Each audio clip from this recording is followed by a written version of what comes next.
Hello guys, my name is Amit Sani and I welcome you in this Daily Hindu Analysis video. 21st December it is, and important issues in articles we are discussing. A lot of information for the GS paper 4 also.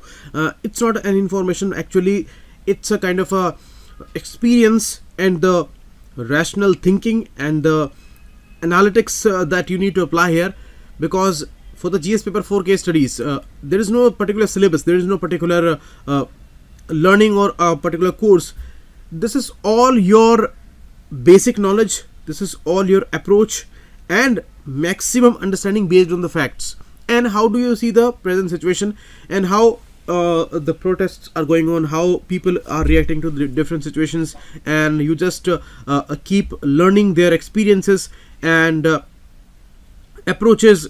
How do we manage the people, the masses, and what are the typical problems and how people react to those things. These experiences are gonna shape your preparation for the GS paper 4. So very important issues are going on for that topic. 70% off is going on all the courses till 25th of December. It's a Christmas sale and the numbers are given. You can call on those numbers and you can subscribe to the paid content, the MCQ course, the current affair course by Gaurav sir. A lot of important videos are coming. Very important exam help is there, and these two numbers are given where you can call and you can ask for your doubts and any query regarding the payments.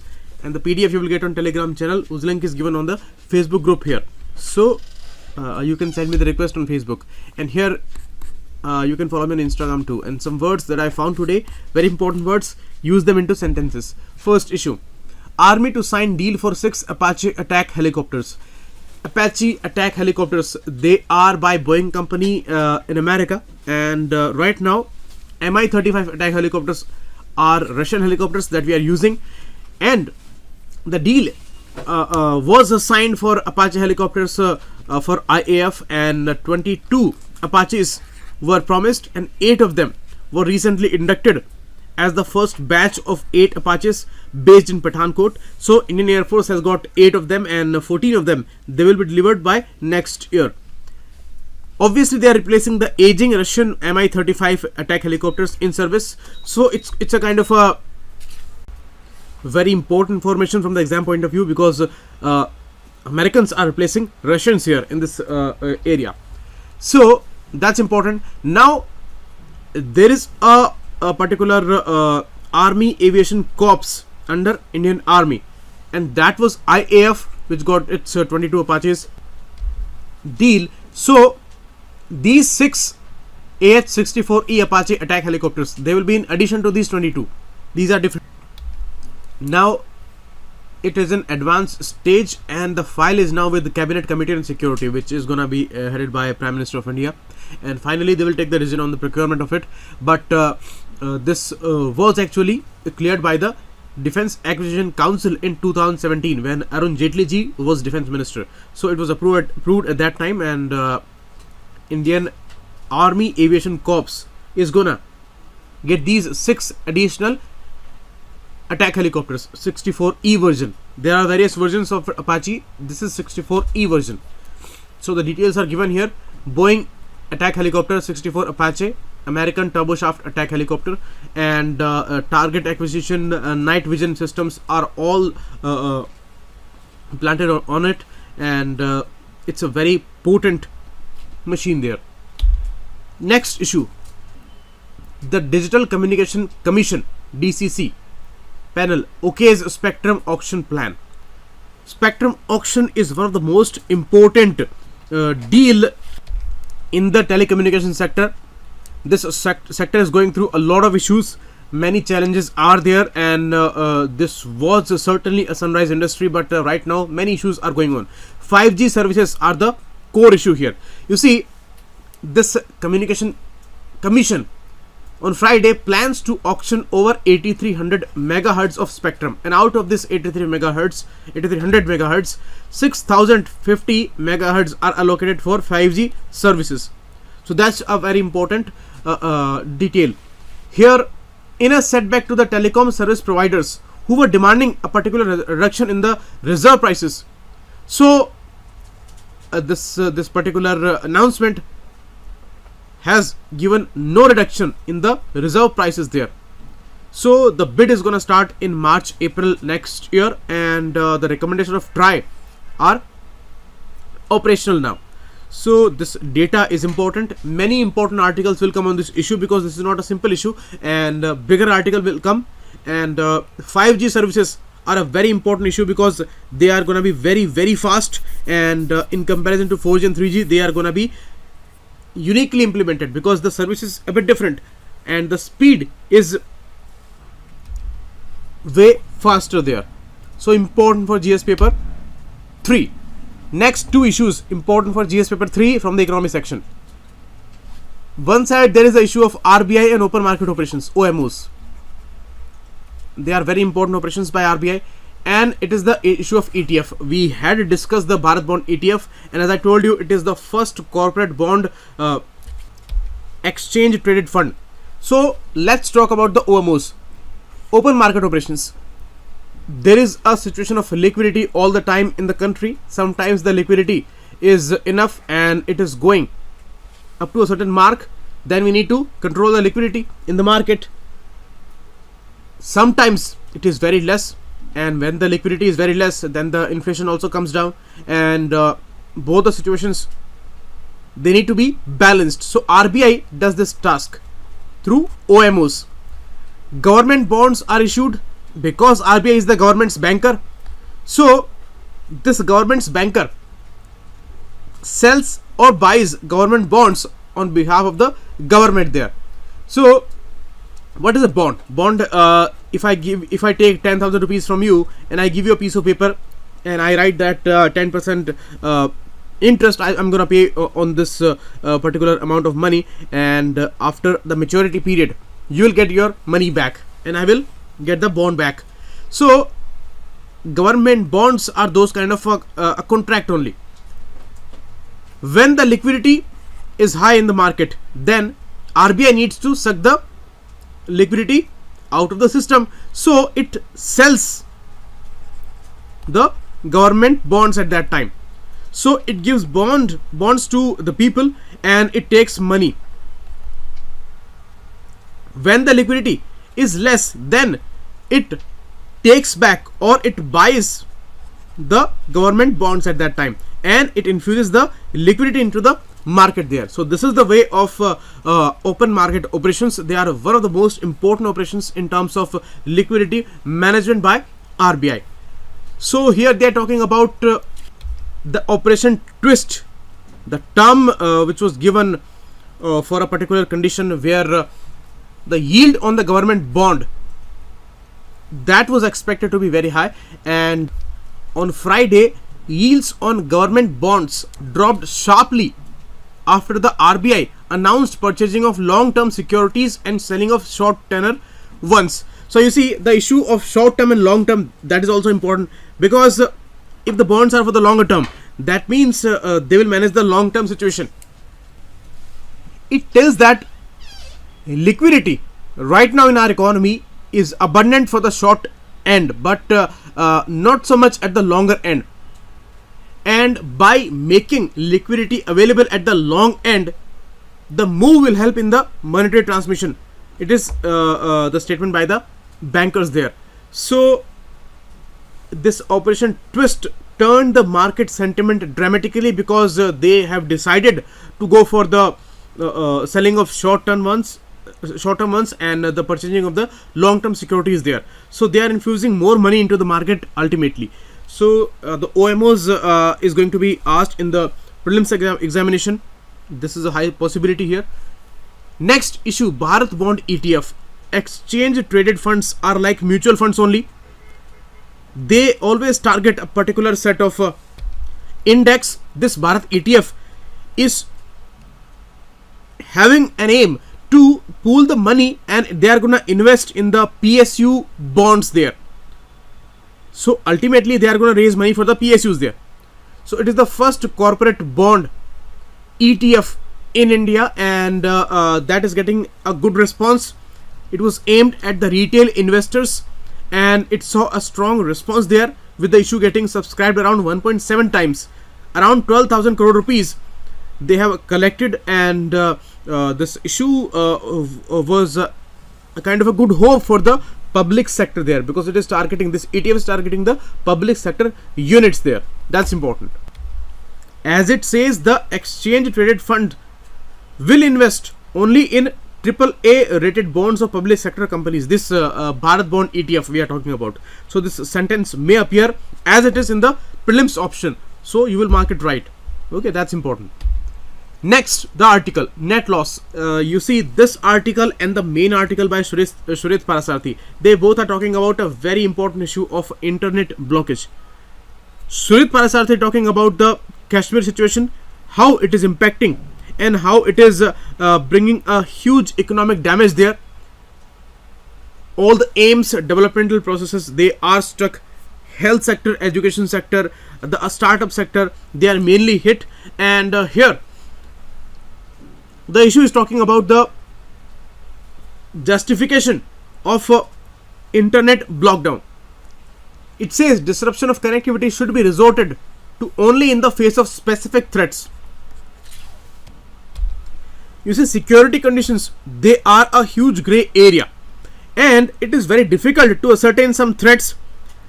Who will tell surely that this threat is gonna be there for sure, and we need to assess these symptoms there.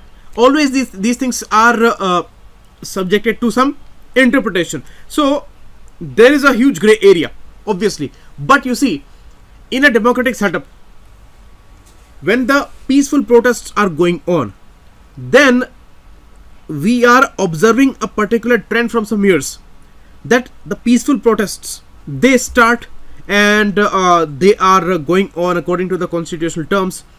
But suddenly, in almost all the movements these days, some anti-social movements, anti-social elements, they enter, and sometimes they are recognized, sometimes they are not. But certainly they are involved in some anti-social activity there.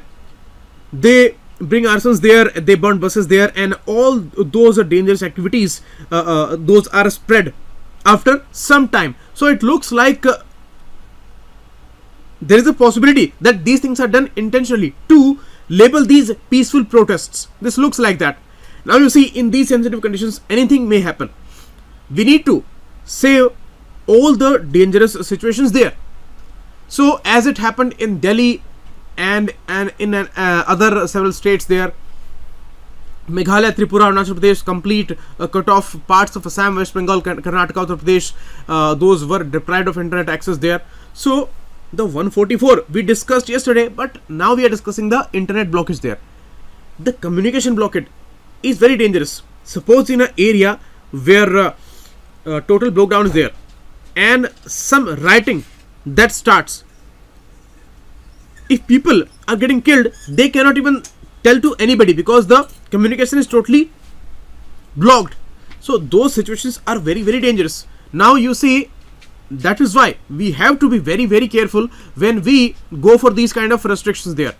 Now, shutting down of the internet in Delhi and other states as a response to growing protests against the Citizenship Amendment Act is unsophisticated and deeply damaging to the social life and the economy there. Such ham-handed interventions have won for India a place at the head of the table among intolerant countries that routinely shut down the internet to block criticism of the government. In many countries we see, when the protests are targeting the governments and they do not approve their policies, or they are angry because of some issues, then the crackdown is there, and the governments, they target some students, some protesters, some civil society groups and all, and they go for these communication blockades so that any wrong messaging can be controlled. But you see, when they control the wrong messaging, then they suppress the protest also, they suppress the expression also. That's the main issue. Now where to draw that line, where as we were discussing yesterday, where to draw that line where you are regulating and you start suppressing the protest there. Now with the communication blockdown, this is more about suppressing the expression. In Jammu and Kashmir, which has become globally as a dark spot on the internet, and the services which are blocked since 4th of August, the websites and all these are till date blocked, and that has brought a devastating consequence there. What kind of expression is there in people's mind that is totally under the blanket now, and we do not know how they are going to react to that situation. Maybe that's the fear that government is not able to uplift the ban till date, but it is going on, and it is creating more and more danger. Here you see the fate of connectivity is being decided by officers empowered by the temporary suspension of telecom services rules, which came in 2017 under the Telegraph Act of 1885 or the CRPC's section 144. These are the particular sources from where the directions and the regulations they are executed. And now you see, even the court has said use them only in the specific situations there. And many instances of wrong messaging we have seen, like there are specific cases. There were some rumors of child lifters on the social media. Those were rumors, those were not truths, and those messaging were spreading like fire. So at that time we need to stop those things, but those were clear realizations. But when the peaceful protests are going on and they are targeting the government, then the net blackout of the internet has little to do with the rumors and is clearly aimed at muzzling the protests. That's the main issue. Prime Minister, who has fashioned himself as a digital first leader, issued a Twitter appeal to people in Assam on this issue of CAA. But interestingly, those people did not get that message, did not get that Prime Minister's appeal. Why? Because the internet was shut down there. Now, government should be aware that connectivity chokehold that is applied on J&K is proving lethal to entrepreneurship, crippling a new generation running startups, and the women's employment. They all are affected very negatively, and it's a kind of a big blow to the digital and financial infrastructure there and the digital financial transaction issue there. You were promoting the cashless payment, digital payment there, and the internet is not working. So this is all a fail idea. You talk about smart villages, you talk about smart cities there. If the internet is not there, then this is a laughable idea. This doesn't work. And the issue that Kerala High Court affirmed in an order holding access to the net is a fundamental right, and that could not be denied arbitrarily. So it should not be according to the whims of the government. Whenever they think there is rising criticism, then you go for these communication blockdown. This should not happen. This arbitrary decision making is really dangerous in the democratic setup. This is a kind of authoritarian move. And many instances we have seen in the past where many unjustified decisions were taken. But you see, after some time, what happens in every incident, we see some anti-social elements. They are doing something wrong in the protest, and the whole protest that gets regulated and restricted. That's the issue. You take the example of JNU, you take the example of Jamia Millia, you take the example of states. Everywhere the similar scene is there, and then that playable media today, a big section which is totally trying to manipulate the real situation. They are trying to pose that one particular party is the best party, and they are trying to just label all those groups who are criticizing the government there. So that particular section of media that is only popularizing those things where the protest is going through some anti-social activities, some burning buses, some block down of the roads and all, and these kind of things they show to the people. So the messaging goes like that only these things are happening, and they are damaging the public property there, and they are damaging the government's image there, and these are all wrong people who are doing these protests, and they are not doing any peaceful protest there. That's the thing. And when the peaceful protest that goes on, then they never report it in that same way. So that's the main problem of the manipulation of the issues by the media section. Only the internet media section, they are scrutinizing some crucial issues. They are going with some meaningful debates. Otherwise, these TV media channels, these most of the channels which are there just to provoke people, just to make people emotional, just to confuse them, just to weaken them further. So those are not doing anything good to the country. They are certainly on a path to destroy this nation. So we are expecting some good things only on the internet media there, and that is blocked there. So that issue is really dangerous. Means the TV media, which looks like totally a managed media, that is working, but the internet media is not working. So that issue is really troublesome. Here 134 instances were there in 2018, and the government is unwilling to change this course. Means we have become one of those countries where they do not like criticism, and whenever any protest, any criticism is there, then they go for all communication lockdown or the invocations of 144 like situations there. So they want to control, they want to manage there, and they do not want any criticism. So India is losing face as a democracy because it chooses to sit with authoritarian regimes, and that's really problematic. Now one issue from Andhra Pradesh. A new announcement is there from the Chief Minister Y.S. Jagmohan Reddy, because he is a new Chief Minister, and the last government decided that Amravati is going to be the new capital, and they went for a greenfield capital there. Means there was nothing on the ground at that time, and it was all the land pooling was done. The land was given by the farmers there. They were given the promises of some compensation, some plots and all, and this is how happily they gave their lands to develop the capital there. A lot of work is going on, a lot of things are settled there, and it was supposed to be the main capital of Andhra Pradesh, Amravati. Now Y.S. Jagmohan Reddy says that there must be 3 capitals in Andhra Pradesh, and it will be on the South Africa model, where administrative capital is there in Pretoria, national legislature is there in Cape Town, judicial capital is there in Bloemfontein. So this same issue should be there in Andhra Pradesh, where a decentralized development of the state will be there. So it looks very nice as an idea, but how it will be implemented, that's the main problem. In the starting, the last government made a mistake, where the expert committee appointed by the Home Ministry in 2014 that said that do not go for the greenfield capital, but the Telugu Desam party, the last government, they ignored this particular recommendation there, and they started constructing all these issues there. Now a new notification is there.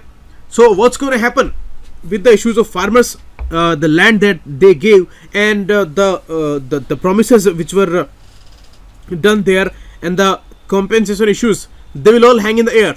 So always the weaker people, always the people of this country, they suffer.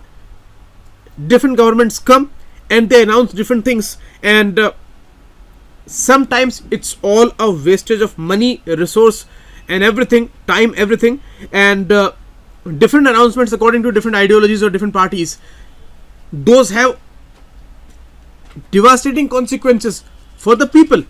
But what people can do, here there is a new announcement, and this announcement, the Chief Minister's idea, has now got support from the government appointed G.N. Rao committee. It has recommended that the assembly's location be retained at Amravati, Secretariat to Vishakhapatnam, and High Court to Kurnool.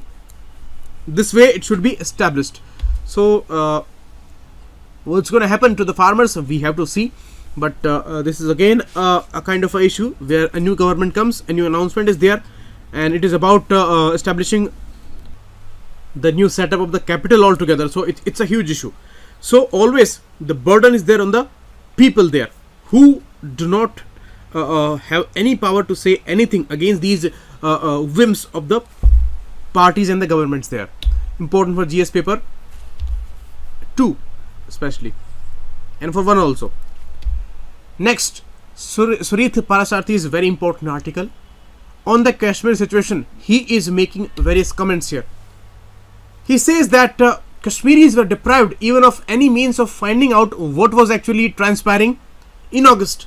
Remarkably, this state of affairs has scarcely changed since that time. Certain limited channels of communication have been opened up, but the access to the web remains elusive. Without internet today, what people will do, what educational institutes will do, what offices will do, this is understandable, because where do we spend our most of the time? It is all internet based applications like Facebook, WhatsApp and other Twitter issues. So this is one of the longest bans imposed on the internet by an ostensibly democratic government. This kind of long term ban we do not observe right now in most of the countries. This thing is not visible, but this issue has become totally arbitrary in a sense, and the extension to the house arrests and all, these things are really problematic. But who is discussing them? We are discussing CAA here. So this is how one issue is managed with the another issue.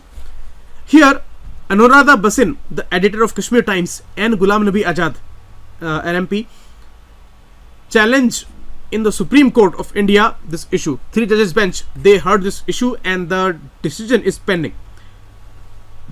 The case presents the court with its first real opportunity to rule decisively on the purport and reach of the right to access the internet. That's the main issue. Means for the first time Supreme Court is gonna give its verdict on a very important issue, where the Kerala High Court said that it's a right for the people, and it is a form of expression, and arbitrarily nobody can control that. So on the access to the internet, this verdict is gonna come. So it is going to be the ultimate ruling, and it is likely to serve as a precedent of some value there. It is going to be very valuable a decision. Ms. Basin's argument rests on a simple premise that the blackout of the internet impinges on her right to freedom of expression. You see, today, without the help of internet, publishing a newspaper is totally impossible. You see, partial lifting is there of the restrictions there, but the journalists, they are finding it very difficult. They are totally hamstrung by the absence of the internet there, and only a pruned version of the newspaper is published. So it's a direct threat on the liberties of the press there. That's the issue, and there are deleterious results, means devastating consequences we are observing there. If you talk about the healthcare, people are denied the right there because indirect impact is there. The services are not working. Even the Ayushman Bharat, people are not able to access there. And the withdrawal of education, the interminable closure of the institution, this is all happening there. Now we talk about the economic damage, the most devastating phenomena. Around 15,000 crore rupees loss is there, and that's the minimum amount for the whole state, which is not a state right now, and this was a state, but 15,000 crore rupees loss is there at the minimum amount, and this is the assessment by Kashmir Chamber of Commerce. So what kind of development we can expect here? This is a loss, a big loss. So in the name of development, the devastation people are observing there, and they are not able to say anything because the communication lockdown is going on. A partial lifting is there, but the websites and all these apps and all these are all banned. So you can imagine the condition of the people there. What is the government stand? They make two primary arguments. One, there is no obligation on them to disclose the orders through which the restrictions have been imposed. Means they have decided about something, they have changed huge issues there, and they will not tell anything about that. Why? Because the national security issue is there. So they are demanding a kind of a leeway by the judges there. So again, we come to the same point as I was discussing yesterday, that government wants us to believe that whatever we are doing, you accept that blindly. Whatever they are doing, they are the best people to do the job, so we have to accept them blindly. But this is not the theme of the democracy. This never happens, and that should never happen, because those are people only. They can make mistake there, and people will have to assess their decision making, their working there. And the issue of accountability is a must in the democracy. Here they are saying that 0% accountability will be there, because we do not have any obligation to tell you why we did that. Now, internet ban, we now know, was made under the temporary suspension of telecom services rules 2017. So now we know the order was based on that. So always a reasoned order have to be there. In a democracy, orders are made to be published. So this reason has to be there for the justification. This cannot be an arbitrary move.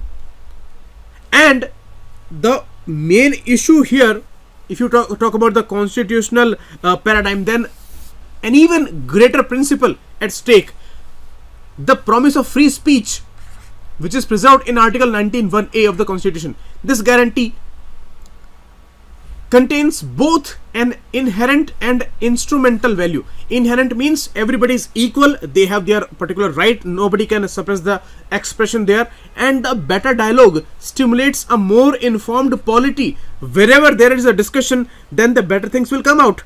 If something is wrong, then that will be proved wrong. If something is good, then that will be followed. This is the issue of dialogue process. With the dialogue process only, people have discussed world wars, they have controlled world wars there. Otherwise, this world would have been devastated by now. So that is the best way. And if the dialogue process is suppressed, if governments are afraid of the dialogue process, then certainly it is not the democracy there. So this is the issue of inherent value. And about the instrumental value, in this issue we have to discuss the Sakal Papers case, where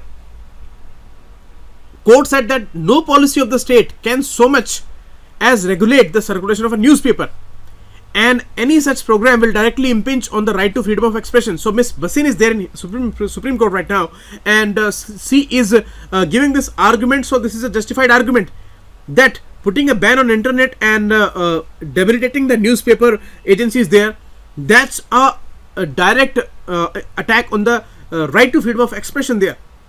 Publishing a newspaper without access to the internet is almost a Sisyphean task there, almost impossible task. So a blanket ban placed on the web will also transgress the guarantee of free speech. So it's a constitutional crime actually, where the arbitrary decision making is there. And you see the issue of national security, that should be discussed. You can never say that these issues cannot be discussed, and whatever they decide, they have to be secretive about that, and nobody can ask any question on that, because in the name of security also, governments can fool people, because many issues are sidelined and nothing is discussed in the country, and economic pressures can be put up there, and many problems can be created in the name of national security there, because the history is filled up with these kind of examples where the issue was of national security but something else happened there. So that is why the suspicions are there, questions are there, and the government has to address all those concerns. Here you see 80% staggering loss of employment among startups in Kashmir that relied on internet today. That's the situation. So nobody here means that there should not be any restriction and they should ignore the national security issue. It is never like that. But what the law demands is that any measure taken by the state in restricting a fundamental right is necessary and proportionate to the goal that it seeks to achieve, and the justification should be there, and the reasoned order must be there. It merely needs to scrutinize whether a wide-ranging ban on the internet on the entire population is justifiable, when even according to the government it is only a minuscule minority who are likely to commit violence there. So the apparent realization is not there for any bigger crime. You have invoked 144.